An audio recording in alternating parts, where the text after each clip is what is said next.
gọọmenti etiti ka ebute ime ihe n'ụzọ ya nyoo ya ụzọ n'ọlụ ọ na-arụ iji wee gbochie mpụ na iji aka ike wee chịa ọchịchị.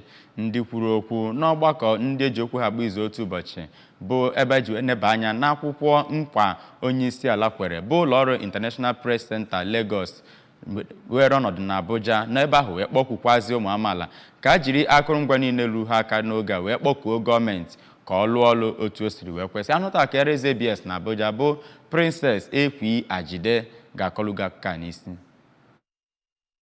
Ya bụ ọrụ nke European Union kwuru ụgwọ ya ga-enyere ọtụtụ ndị nta akụkọ, ndị nkụzi, ndị nyocha ma ndị ọrụ aka ọzọ ga-aka inweta ihe akpọrọ Nigerian Media Code of Election Coverage ma mekwa ka ha nweta ihe dịgasị n'ime ya. Otu onye enyemaka onyeisiala Tinubu n'ihe gbasara nta akụkọ Tunde Rama bụ Ayo Oyalowo nọchiri anya ya sịrị na ọchịchị ugbu a dị njikere imezu ihe niile o kwere na nkwa n'ụzọ ọbụla na-atụghị ụjọ.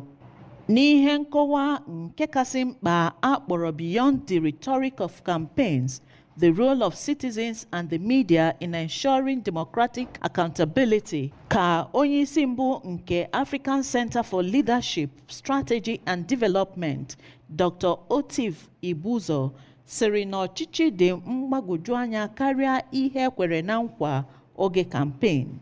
Onyeisi Institute of Media and Society, Dr. Akin Akimgbolu, yọrọ ndị mmadụ ka ha jiri ihe a IPC mepụtara wee hụ na gọọmenti a mezuru nkwa ha niile.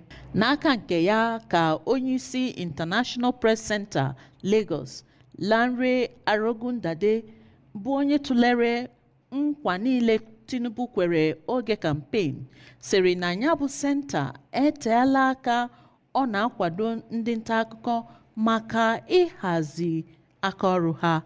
Site na Abuja, Princess Ekwi Ajide, akụkọ ụwa ABS.